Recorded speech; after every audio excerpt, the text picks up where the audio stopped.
আসসালামু আলাইকুম। আজকে আপনাদেরকে দেখাবো হুবহু দোকানদার ভাইয়াদের মতো মিষ্টি দই কিভাবে আপনারা ঘরেই তৈরি করতে পারবেন খুব সহজে। ভিডিওতে আপনারা দেখতেই পাচ্ছেন আমার তৈরি মিষ্টি দইটা কতটা পারফেক্ট, ক্রিমি এবং স্মুথ হয়েছে। আমার তৈরি মিষ্টি দইটা এতটাই পারফেক্ট হয়েছে, আমি বাটি নাড়াচাড়াও করলে কিন্তু এটা নিজের জায়গা থেকে সরে যাচ্ছে না বা পড়ে যাচ্ছে না, এবং কোথাও কোনো পানিও পরিলক্ষিত হচ্ছে না। দারুণ মজার এই মিষ্টি দইটা আপনারাও পারফেক্টলি তৈরি করতে পারবেন, তবে সেজন্য ভিডিওটা দেখতে হবে একেবারে শেষ পর্যন্ত। চলুন তাহলে শুরু করি। বিসমিল্লাহির রহমানির রহিম। এখানে আমি 1 লিটার দুধ নিয়েছি, দিচ্ছি 3 টেবিল চামচ পরিমাণ চিনি। চিনিটা আপনারা কতটুকু মিষ্টি খেতে পছন্দ করেন সেই অনুযায়ী দিয়ে দিবেন।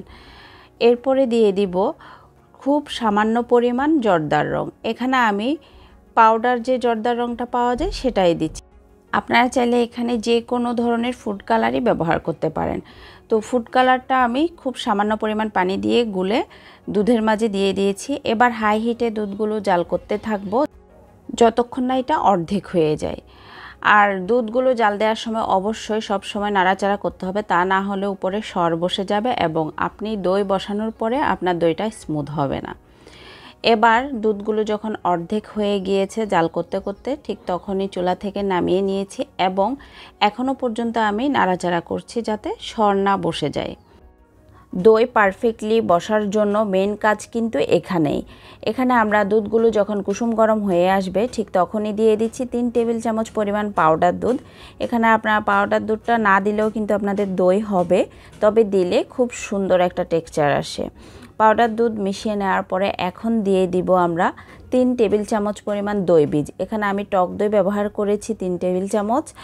আর দই দেওয়ার সময় এই পর্যায়ে আপনাকে অবশ্যই খেয়াল রাখতে হবে দুধটা যেন কুসুম গরম অবস্থায় থাকে।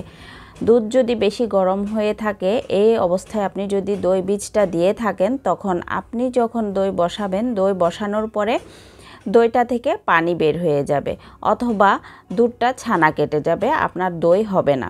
আপনার স্ক্রিনে দেখতেই পাচ্ছেন আমি দুধের মাঝে খুব সুন্দরভাবে আঙুলটা ধরে রাখতে পারছি, অর্থাৎ দুধটা কিন্তু সহনীয় তাপমাত্রায় আছে। আবার বেশি ঠান্ডা হয়ে গেলেও কিন্তু আপনাদের দই বসবে না।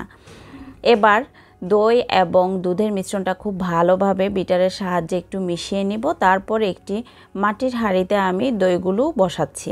আপনারা চাইলে এখানে প্লাস্টিকের জার অথবা কাচের জার অথবা যে কোনো স্টিলের বাটিতে করেও কিন্তু দই বসাতে পারেন। দই বসানোর পর আমি এখানে একটি টাওয়াল দিয়ে দইয়ের বাটির চারপাশে একটু ঢেকে দিয়েছি, যাতে দইয়ের বাটি থেকে কোনো প্রকার কোনো বাতাস বাহিরে না আসতে পারে এবং বাহিরের বাতাস ভেতরে না যেতে পারে। এখানে আপনারা যে কোনো কাপড়, সুতি কাপড় অথবা কাঁথা যা ইচ্ছা তা দিয়েই কিন্তু ঢেকে রাখতে পারেন। ঠিক 5 ঘন্টা পর আমার তৈরি দইটা দেখুন কতটা পারফেক্ট হয়েছে। এখন যেহেতু গরমকাল, তাই দইটা খুব সহজে কম সময়ে বসে যাবে। 4 থেকে 5 ঘন্টার ভিতরেই কিন্তু দই হয়ে যায়।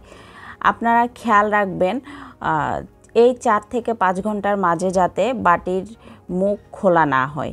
যদি মুখ খুলে ফেলেন বা দইয়ের বাটি নাড়াচাড়া করেন, সেক্ষেত্রে দই কিন্তু ভালোভাবে বসবে না বা বসতে পারবে না। আর অতিরিক্ত সময় ধরে বসিয়ে রাখলেও কিন্তু দইটা পানি হয়ে যাবে।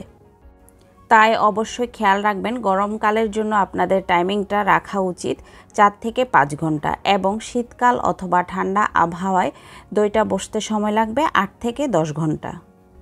দই জমে যাওয়ার পর ফ্রিজে রেখে 2 থেকে 3 ঘন্টার জন্য সেট করে নিতে হবে। আপনারা তৈরি করবেন এবং আমাকে কমেন্ট করে জানাবেন আপনাদেরটা কেমন হয়েছিল। আল্লাহ হাফেজ।